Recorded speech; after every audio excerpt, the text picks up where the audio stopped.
É uma, em cima da reflexão do Aldo, embora seja nem saberia resumir agora a pergunta que o Vilmar fez, mas ela está na minha cabeça. É uma pergunta que exige uma resposta longa, né? Não é uma coisa. O mundo é muito fragmentado e plural hoje, né? Então, a importância de epiteto ou como epiteto pode ser recebido depende do ambiente em que se está, né? E as colocações desses 3, 4, 5 itens que o Aldo colocou, simplicidade, tentações, também depende da circunstância e onde a pessoa esteja. É nesse sentido, né, parafraseando aí ou seguindo o, o conselho não, um ditame de um filósofo famoso que também conseguiu a fama pela visibilidade, não vou citar o nome dele porque ele não me autorizou, apesar que eu gosto de ouvir a maneira como ele argumenta. Ele dizia assim, ó, toda apresentação minha tem que ter três coisas. Duas dessas três coisas eu não lembro mais quais eram. Uma era exemplo prático, a outra eu não lembro mais, e a terceira tem que ter palavrão, né? Então, eu falei, pô, mas tem que ter palavrão, caramba, que esse cara ele fala muito palavrão mesmo, né? Então tá legal, eu vou usar um palavrão aqui. Meio palavrão, né? Porque na minha época isso era palavrão, hoje não é mais, virou um vocábulo comum. Na minha época de criança, falar o que eu vou falar agora era pimenta na boca, né? Hoje não, né? Epiteto, embora com aspas, é preciso entender que ele não era um caga-regra, né? Ele, lógico, ele tem uma moralidade, mas ele não é uma pessoa, você tem que fazer isso. E no sentido de que para ele tudo depende de algumas coisas, da natureza de cada um. Essa natureza é uma palavra muito ampla que eu uso no sentido antigo, a physis, né? De como cada um se constitui, né? E aí, na visão moderna, essa palavra natureza, a pessoa pode falar, não, mas é natureza, porque pensa na naturalização, né, no mundo biológico, mas não. A natureza, tudo que compõe cada um. Você pode colocar aí as suas teorias psicanalíticas, as suas teorias culturais, tudo. Isso tudo faz parte da natureza de cada um. Então, a resposta que uma pessoa tem perante as circunstâncias que envolvem a sua vida depende da sua natureza. O que a faz feliz, o que não a faz feliz. Eu nem vou falar feliz ou não, eu vou utilizar o termo que me veio na cabeça agora, sabe? Surgiu das catacumbas de Epiteto, né? A tranquilidade, que é o bom curso. Eu vou falar a palavra em grego, não, agora não vou arriscar. Né? O bom curso, as águas tranquilas, né? Ao invés de uma água perturbada, cheia de rodamuinho. Né? Euroia, Então, Euroia. Euróia, exatamente. Então, a natureza, a Euróia, a tranquilidade, depende da natureza de cada um. E aí vem a junção com as visões contemporâneas. Né? Eu lembro que comentei isso com a minha principal crítica, que é a minha esposa, né? Aí, quando eu falei natureza, ela falou assim, não, mas exatamente. Vem aqui tudo que você diz que constitui um sujeito, não importa se você tem uma teoria mais cultural ou mais biológica, isso tudo faz parte da natureza de cada um, da resposta, de como ele vai agir de acordo com as circunstâncias. E as circunstâncias também são diferentes de cada um. A maneira como Epiteto, pelos exemplos que ele dá, né? Eu gosto muito de analisar o Epiteto pelos exemplos concretos e não pelo seu aspecto conceitual das palavras que ele emprega. Pelos exemplos que ele dá, as circunstâncias são muito variadas, mas são mais simples do que hoje, porque as circunstâncias para ele é o papel de pai, né? O papel de filho, o papel de comandante de exército, a situação de estar diante de Nero ou não, né, que era um governante despótico e maluco, mas estar diante dele ou não, você pode ser um escravo ou pode ser um senador. Então já tem a circunstância de Nero, a circunstância de ser escravo e a circunstância de ser senador, e a natureza de cada um. Então, tudo depende da natureza de cada um, da circunstância que é a sua inserção social. Também isso cabe para o mundo contemporâneo, porque embora a visão de circunstância social vai mudar também. Então, a pessoa que é militante de tal causa, ele vai se perceber nessa circunstância, né? Não é o epiteto não é passivo no sentido do que você tem que fazer. Se o seu papel exige ir para o confronto, você vai para o confronto. Se não exigir, você não vai, né? É a mesma coisa de um comandante de legião. Você está no seu papel, a sua função é essa, né? Então, veja só que a ideia das circunstâncias, e além da natureza de cada um, eu colocaria mais um terceiro que é para poder diferenciar bem, que é a visão de mundo de cada um, né? Que pode, inclusive, estar de acordo com a sua natureza ou não, né, Naldo? Que eu acho que foi essa a nossa discussão. Então, é muito difícil responder qual é a pertinência de epiteto, porque dependendo, inclusive, na minha visão, de como se encontra a pessoa, ela pode achar que epiteto não tem fundamento nenhum para ela e pronto, né? Então, para mim, epiteto, ele traz mais uma mensagem para lidar com o mundo. Uma mensagem que, para mim, é interessante, porque ele coloca a posição do indivíduo perante a situação que ele está vivendo, não importa essa nem a ideologia dele, né? Então,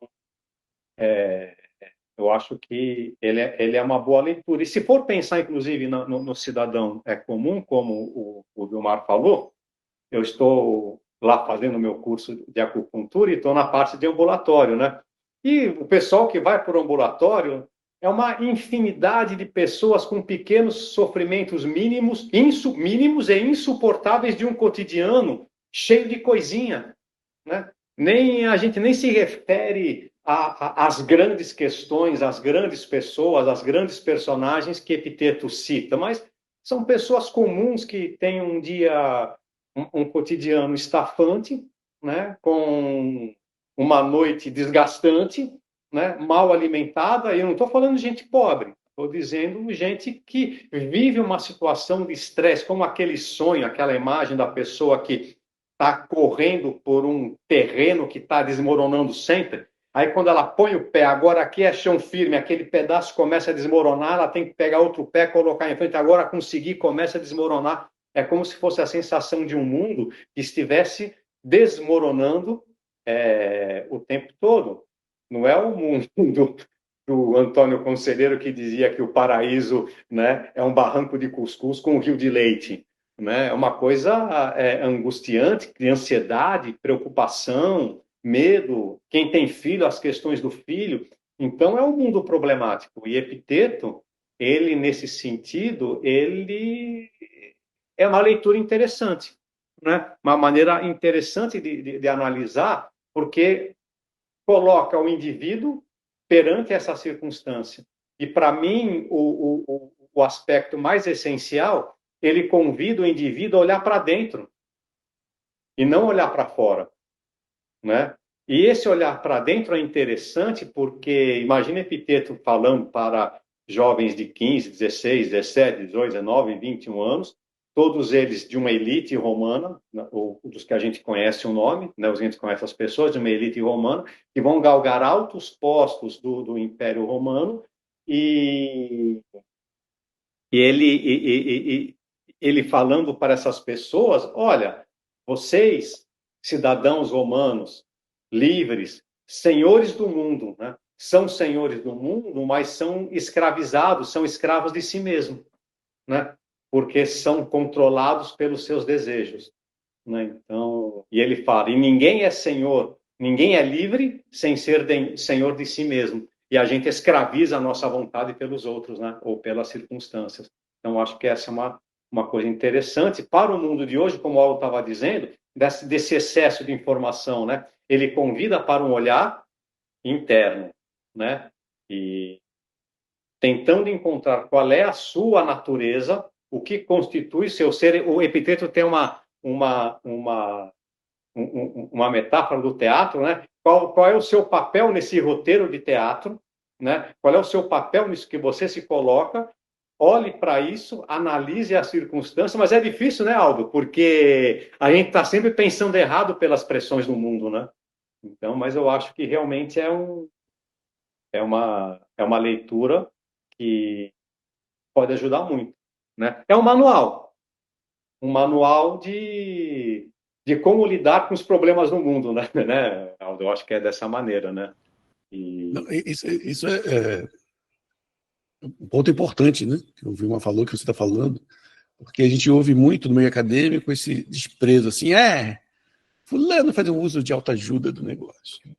Mas a autoajuda não é, por si mesma, uma coisa terrível, né? Muito pelo contrário, porque as pessoas que fazem uso de autoajuda são essas pessoas aí que você está mencionando, essas pessoas com pequenos problemas, uma vida dificílima, uma vida brutal no meio de um mundo desse que é cyberpunk, né? Por assim dizer, um mundo do capitalismo tardio, no qual não há mais empregos praticamente decentes, para empregos com possibilidade de 13º, férias e tudo mais, num mundo dificílimo, né, de viver. E aí eu estava falando sobre isso numa palestra na semana passada, retrasada, lá no Rio, né? Porque é muito cômodo para nós a gente ficar julgando essas pessoas, né? Dizendo, são ignorantes e tudo mais, né? Mas eles não têm a possibilidade que a gente teve de fazer boas graduações, um mestrado, um doutorado, acesso aos melhores livros e tudo mais, né? Então, eu me lembro de Epiteto, que Epiteto fala para os alunos sobre Medeia, né? Medeia que, de acordo com o mito, matou os próprios filhos para se vingar do marido Jasão, né? Ela fala assim, por que você critica Medeia? Por acaso você foi lá conversar com ela para tentar demovê-la da ideia? Quem é você, cara? Você não sabe, não tá, como a Juliane falou, você não está vivendo a circunstância que ela está vivendo, você não pode julgá-lo, sabe? Então, ao invés de ter raiva dela, se você tem que ter alguma emoção, pelo menos tenha pena. Não é bom isso, mas pelo menos é melhor do que ter raiva, sabe? Então, o estoicismo do Epiteto, ele nos ensina a sermos tolerantes com as pessoas. E com nós mesmos, né? Porque nós não somos flores que se cheiram, né? Com certeza. É verdade. E é interessante isso da recusa da autoajuda pelos eruditos. Vamos falar assim, vai, não são todos, né? Talvez, mas eu conheço muita gente conversando que recusa a autoajuda, fala mal, mas tem muita gente medicada, né? Impressionante a quantidade de gente medicada que você nem sabe que estão tomando ali os mais diversos tipos de medicamentos para ou poder dormir ou ter alguma paz emocional. Então, a gente está falando de autoajuda, mas valorizando. Autoajuda não é ajuda simples, mas na perspectiva do Epiteto é interessante porque é o esforço do indivíduo na sua capacidade de olhar-se para si e perceber a sua natureza, é autoajuda. No sentido epitetiano, qualquer possibilidade de você encontrar um sentido e uma direção na sua vida, na minha visão, tem que ser autoajuda, porque é o próprio indivíduo que faz, né? O que vem de fora não pode ajudá-lo, né? Ele pode até se inspirar. Então, a palavra autoajuda aqui não é no sentido de receitinha, porque o próprio Epiteto não dá receita. A autoajuda dele é, no fundo, talvez resumindo numa frase, é conheça-te a ti mesmo, né? E cuide-se de si. E se cuidar-se de si, a gente pode pegar a própria vibe, a própria linha de interpretação da hermenêutica do sujeito, né? Que Foucault trouxe. Um livro grosso, né? De letras pequenas. Nossa sorte é que ele escreveu um resumo, né, Naldo? Aquele resumo salva muita gente, né? Não eu, né? Eu estava pensando exatamente isso. Eu acho que se banalizou muito o termo, né, de autoajuda. Tanto que a gente sempre volta a essa questão das pessoas que tiram proveito disso, né, os coaches, os paladinos da moral, como o Aldo gosta de colocar. E aí você voltou exatamente ao ponto que eu estava pensando. Eu acho que a gente tem que retomar o termo de autoconhecimento, conhecimento de si que os gregos já buscavam. Que aí o Foucault vai dizer exatamente que é o governo de si, o cuidado de si, que já remete ao cuidado e governo do outro, né? E E ao que me parece que o Epiteto ele traz as ferramentas teóricas para fazer da filosofia um modo de vida, né? A partir desse movimento de cuidado, de conhecimento, de governo. Exatamente. Porque, inclusive, quando a gente ouve, na minha perspectiva, o que um coach, um técnico, né, de fora fala, faz isso e faz aquilo e siga, isso não seria uma autoajuda, né? Seria um mecânico tentando consertar alguma coisa que está quebrado em você e você segue, né? Por exemplo, você se medicar não seria uma autoajuda, porque é algo que vem de fora, né? Estou dizendo, como você acabou de resumir bem aí, Vilmar, a autoajuda no sentido do movimento interno do sujeito, ele mesmo realizando um movimento que leva ele a encontrar um sentido na sua vida ou perceber um sentido na compreensão do caminho que ele deve percorrer, alinhavando, né, a sua natureza e as circunstâncias que ele está envolvendo, né? Da melhor maneira possível, né? Ainda há tempo para uma pergunta? Deixa eu só falar, concluir aqui. Concluir não, é só acrescentar algo que o Julinho está falando. De fato, né, isso é um ponto que eu sempre insisto nisso em sala de aula, né? Que a gente tem que compreender que a filosofia da antiguidade ela era feita a partir do princípio da amizade. Então, essas escolas de filosofia, elas estabeleciam esses vínculos de amizade entre professores e alunos. Esses vínculos eram até estimulados, né? Como a gente escreveu, eu e o Mar, no texto sobre Eros, em Musoni Rufo, Eros e Anteros, né? Era um amor estimulado entre dos alunos para com os professores. Então, o objetivo não era primário, não era o ganho de dinheiro, né? Então, isso que eu recomendo, isso é uma recomendação minha. Quem quiser estudar estoicismo, ou faça o modo como o Juliano está falando, por si mesmo, né, para si mesmo, ou faça com amigos, com os quais compartilhe ideias e tudo mais. Esse é um modo, jamais vai pagar dinheiro para um coach ou coisa assim, né? Coach é uma palavra estranha, né? Que coach em inglês é técnico, tipo técnico de futebol de um time é um coach, né? Mas no Brasil virou sinônimo de salafrário, né? de bandido, né? Mas não vou julgá-los, não. Aparentemente eles são mesmo. Mas eu recomendo que eles não nos ouçam, né? Mas o pessoal se apresenta como coach. Né? Não, eu recomendo que estudem os textos ou sozinhos ou com seus amigos, né? Ou nas universidades, né, nas quais, por exemplo, eu estou mencionando, que o ensinamento é feito graciosamente. Isso. Manda aí, Joel. Há tempo ainda, Aldo, que eu vi. É interessante como eu acho que Vilmar ele tem muito essa preocupação, né, quando você estuda o filósofo, escreve, pesquisa, né, essa comunicação do filósofo com a nossa época.